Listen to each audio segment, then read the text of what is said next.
नमस्कार, एस्ट्रो सच में आप सभी का बहुत बहुत स्वागत है, हार्दिक अभिनंदन है। दोस्तों 15 मार्च 2026 से ब्रह्मांड में एक ऐसी हलचल शुरू हुई है जो केवल एक ज्योतिषी घटना नहीं है बल्कि एक आध्यात्मिक क्रांति भी है। दोस्तों 15 मार्च से सूर्यदेव का जो प्रवेश है वो मीन राशि में होने जा रहा है।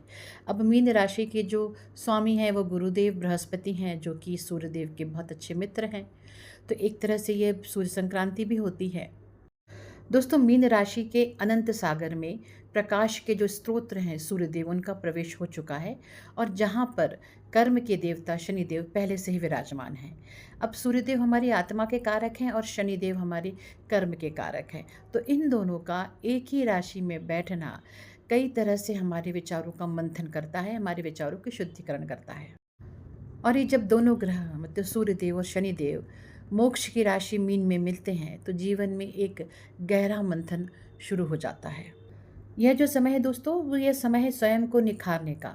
सूर्य की रोशनी आपके भीतर उन कोनों को भी उजागर करेगी जिन कोनों को आप स्वयं से या दुनिया से छिपाते आए हैं।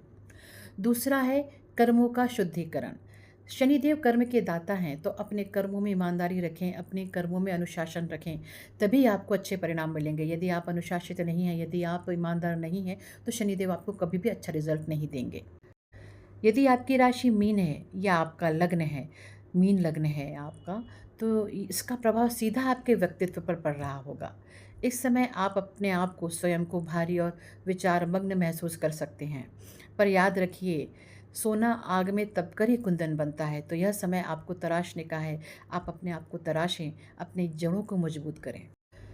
इस समय करने के लिए कुछ कल्याणकारी उपाय हैं जो आपको मैं बताने जा रही हूँ। पहला, आपको प्रतिदिन आदित्य हृदय स्तोत्र का पाठ करना है। यदि आप प्रतिदिन आदित्य हृदय स्तोत्र का पाठ करते हैं तो उससे आपका आत्मबल मजबूत होगा, आपका आत्मविश्वास मजबूत होगा। साथ ही आपके जीवन में सकारात्मकता आएगी, सकारात्मक ऊर्जाओं का प्रवेश होगा। दूसरा, शनिवार के दिन कुछ कभी इसमें शनिवार के दिन यदि आप किसी ज़रूरतमंद की सेवा करते हैं, किसी भूखे व्यक्ति को, गरीब व्यक्ति को भोजन कराते हैं या किसी ज़रूरतमंद को अन्न का दान करते हैं अपने कर्म को सुधारने के लिए, तो यह भी बहुत कल्याणकारी उपाय है। साथ ही आप दीपदान भी कर सकते हैं इस समय। इसके बाद जो सबसे असरकारी जो उपाय है, प्रबल उपाय, वो है मौन रहकर अपनी आत्मशुद्धि करना। इस समय आप जितना मौन रहेंगे उतना आपके लिए कल्याणकारी रहेगा।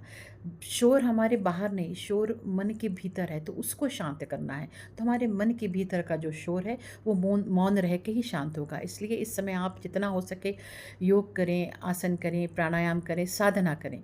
तो यह समय जो है मीन राशि में सूर्यदेव और शनिदेव का योग आपको बहुत ही बेहतर परिणाम दे सकता है। मुझे उम्मीद है दोस्तों कि मेरी इस वीडियो से आपको अवश्य लाभ पहुंचेगा। यदि आपको इस वीडियो के लिए बारे में कुछ और जानकारी चाहिए, यदि आपके कुछ क्वेश्चन है, यदि आपका कुछ डाउट है, तो मुझे कमेंट बॉक्स में ज़रूर लिखें ताकि मैं आपके सभी प्रश्नों का जवाब दे सकूं। मेरे इस वीडियो को लाइक करें, सब्सक्राइब करें और ज़्यादा से ज़्यादा लोगों में शेयर करें ताकि इस तरह के वीडियो उन लोगों के पास ही पहुँचे जो ज्योतिष का ज्ञान लेके आगे बढ़ें और मेरे द्वारा बताए गए कुछ कल्याणकारी उपायों को वो करें और अपने जीवन में सुख समृद्धि सौभाग्य लाए। धन्यवाद। जय श्री महाकाल।